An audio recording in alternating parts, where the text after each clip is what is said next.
Los reinos naturales, animales vertebrados. Y finalmente los peces. Los mamíferos son una clase de animales vertebrados amniotas, también conocidos como mamalia. Son animales de sangre caliente que poseen glándulas mamarias productoras de leche con las que alimentan a sus crías. La mayoría son vivíparos, con excepción de los ornitorrincos y los equidnas. Se trata de un taxón monofilético, es decir, todos descienden de un antepasado común que se remonta probablemente a finales del Triásico, hace más de 20 millones de años. El ciclo vital de los seres vivos. Como ya todos tenemos conocimiento del ciclo vital de todo ser vivo, es nacer, crecer, reproducir y morir.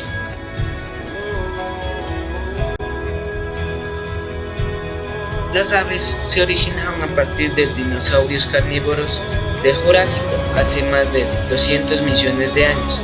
Las aves son animales vertebrados de sangre caliente que caminan, saltan o se mantienen solo sobre las extremidades posteriores, mientras que las extremidades anteriores han evolucionado hasta convertirse en alas que, al igual que muchas otras características anatómicas únicas, les permiten en la mayoría de los casos volar, si bien no todas vuelan.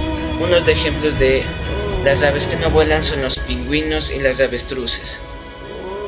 Tienen el cuerpo cubierto de plumas y para reproducirse ponen huevos que incuban hasta su eclosión. La eclosión es el momento en que las crías de diversos animales comienzan a salir de su huevo o capullo, una vez que han alcanzado el máximo nivel de su desarrollo y están listas para nacer. Conozcamos unos datos interesantes sobre las aves. No todas las aves tienen alas. Algunos ejemplos de las aves que no pueden volar son las avestruces y los pingüinos. Expertos en medicina natural, como los guacamayos, no enferman gracias al truco de ingerir regularmente grandes dosis de arcillas muy ricas en minerales, cuya función sería neutralizar el efecto de las posibles toxinas que pudieran tomar por accidente.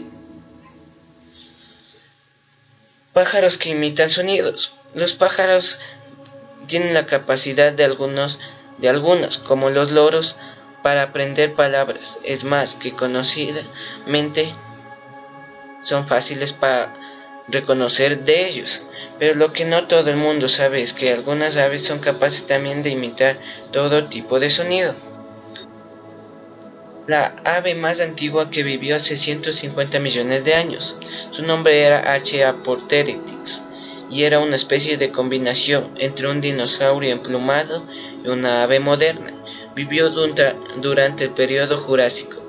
Este fósil de esta ave fue descubierto a poco después que Darwin lanzara El origen de las especies.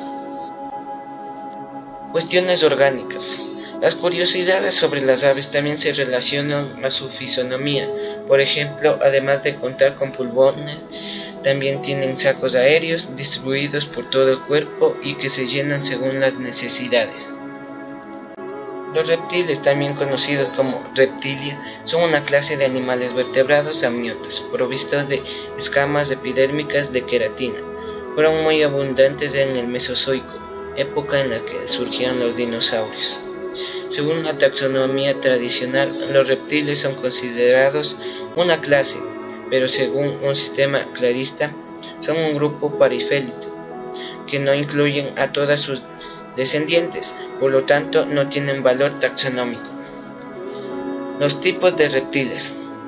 Existen Para tener mayor grupos conocimiento de los reptiles, les presentaré este video. Tenemos a los testudines, mejor conocidos como tortugas. Dichos grupos están adaptados a hábitats acuáticos y o terrestres. Son poseedores de un caparazón rígido, el cual nace del propio endoesqueleto y tiene la función de proteger el torso del animal. Los testudines poseen un pico córneo en la boca, una cola menos desarrollada y 4 extremidades.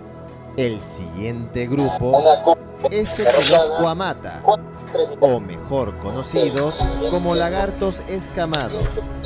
Dentro de este grupo se encuentran los lagartos y serpientes.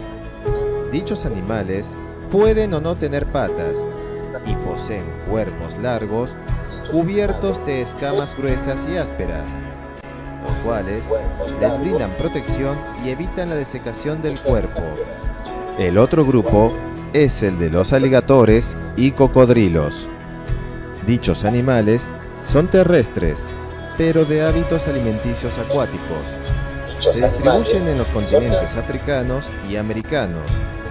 Son excelentes depredadores, gracias a su enorme mandíbula dentada y sus cuerpos de músculos robustos. El último grupo es el de los tuátaras. Es un grupo de fósiles vivientes que hoy en día se incluyen 3 especies endémicas de Nueva Zelanda. Son reptiles de unos 70 centímetros de longitud y son muy cercanos evolutivamente a los dinosaurios.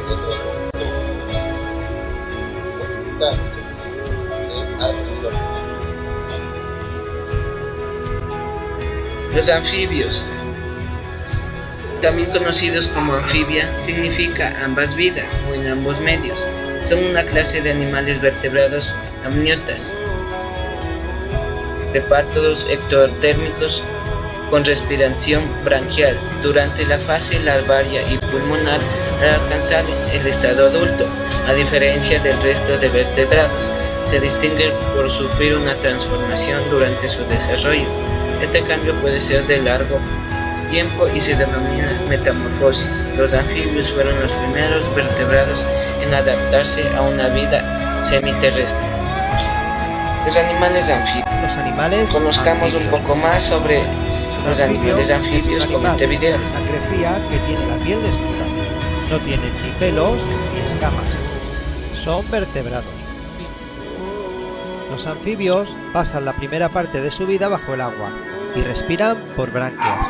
Cuando son adultos, la mayoría de ellos sufren una metamorfosis y su cuerpo cambia. Por ejemplo, las ranas, la primera parte de su vida son renacuajos y después cambian y se convierten en ranas. La primera parte de su vida son renacuajos, les salen las patitas, cambian, se les cae la cola en ranas. y sus branquias cambiarán por pulmones. De este modo podrán respirar fuera del agua. Los anfibios están adaptados para vivir dentro y fuera del agua y son ovíparos. Se reproducen por huevos. Los anfibios depositan sus huevos dentro del agua, que como ya habíamos dicho, es donde pasan su primera etapa de vida. Se alimentan de insectos. Actualmente hay más de 6.500 especies de anfibios. Un ejemplo de anfibio es la rana. Hay más de 6.500 especies de anfibios. Las salamandras y tritones. Un ejemplo de anfibio es la rana. Las salamandras y tritones. O los sapos.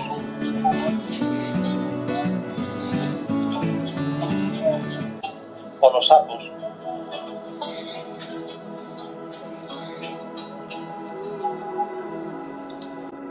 Los peces son animales vertebrados primariamente acuáticos, generalmente ectotérmicos, regulan su temperatura a partir del medio ambiente y con respiración por branquias. Suelen estar recubiertos por escamas y están dotados de aletas que permiten su movimiento continuo en los medios acuáticos y branquias con las que captan el oxígeno disuelto en el agua. Los alimentos preparados con pescado son una importante fuente de alimentación para los seres humanos. Veamos cómo es la respiración de los peces bajo el agua. ¿Cómo Para respiran tener los mayor peces? conocimiento, Es una pregunta típica de les un pondré niño este pequeño video. lleno de curiosidad. La respuesta que los adultos suelen dar consiste en algo como es su naturaleza y biológicamente están preparados para esto. Cuando la explicación es un poco más compleja, ¿cómo reciben los peces oxígeno para sobrevivir? Entérate y descubre cómo contestar a esta pregunta con nosotros. ¿Cómo respiran los peces?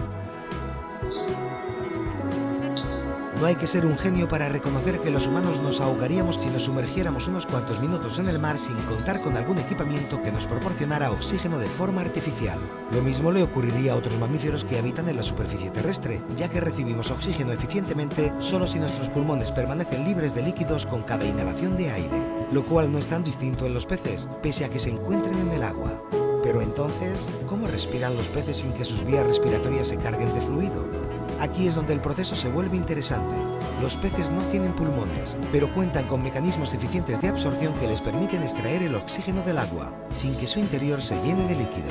Las branquias, ubicadas comúnmente en ambos lados de la cabeza, esas laminitas que se contraen como si se tratasen de unas compuertas, son las responsables de ejecutar esta extracción en un medio tan extremo, pues el agua es 800 veces más densa que el aire. Al ver a los peces notamos que abren y cierran la boca con frecuencia. Esto lo hacen para dejar pasar un poco el agua, bombearla y desoxigenarla mediante las branquias. Cuando sus bocas se cierran es cuando una pequeña cantidad de líquido pasa a estos órganos, en los que el pez aprovecha el limitado porcentaje de oxígeno disuelto en su hábitat natural. En su curso el oxígeno se traslada a la sangre, viaja a las células y se distribuye por todo el cuerpo mediante el bombeo del corazón. Durante este proceso de respiración celular se produce además dióxido de carbono, el cual es eliminado con el mismo mecanismo para evitar la intoxicación de estos vertebrados. Básicamente las branquias o agallas sirven como filtro y a la vez de pulmones, a fin de que se produzca la función respiratoria.